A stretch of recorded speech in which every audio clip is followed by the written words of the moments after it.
So because I cook so much and I do catering, I cheat a little bit, guys. Don't tell anybody. But this is what happens.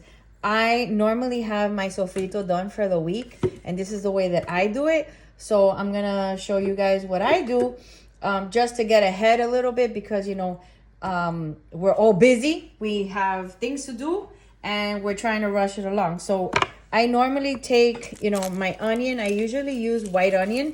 I don't use anything but. I don't use sweet onions in my Spanish cooking. I use the white onion, and I usually take it. I dice it up, or when I want to do a recipe for my family and I want to cheat a little bit and I want to get ahead, what I do is I use I use my my Ninja blender, and I make my sofrito for the week. So this is what I make. This is what I'm making today is your green sofrito, your traditional Cuban sofrito. The other cheat that I do is I make my garlic ahead of time. I buy 5 pounds of garlic. I put it in my Ninja, and I add olive oil, so this baby is ready to go. So this is the way I do it. I'm going to take my onion, and I'm going to put it in there. All right, so I start counting, right? This is half an onion. All right. I'm going to do a bell pepper, which I showed you guys my trick. I popped that right out. Never waste this. Always put in your sofrito. Everything is really expensive, okay? I de-seed my pepper, all right? Take all that out. It's nice and clean. All right, there you go.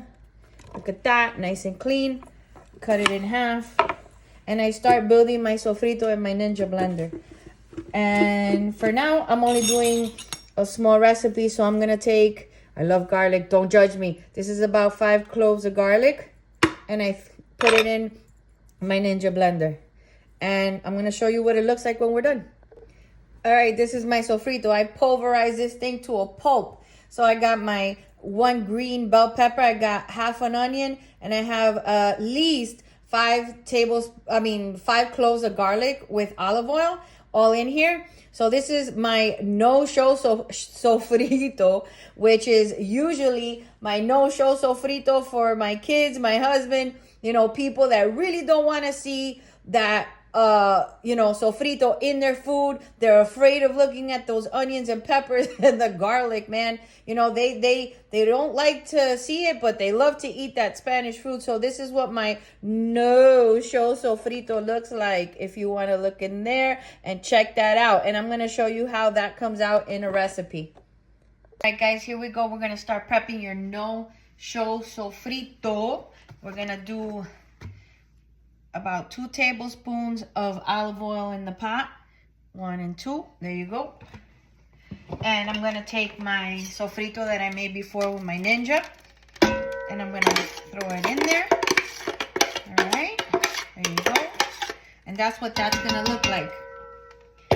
Now, remember what I told you. You got no show, right? So this is your green sofrito. And what we have here is everything nice and no-show, like I was telling you guys before, because my family does not like to see any of the green onions. The green peppers, the onions, the garlic. So this is your no-show sofrito. So that's how I get it started. About 2 tablespoons of olive oil. I put it in here and I let it reduce. So that's what we're going to start off with. And then I'm going to show you what we're going to end up with, okay? As your sofrito starts to cook and it starts to dilute down, you're going to see that it's going to start taking out some of that water that's inside of the onion, that's inside of the pepper. All that water that's inside is going to reduce, and it's going to get to the point where it's going to be nice and thick in order to continue the recipe. You see that water that's coming out?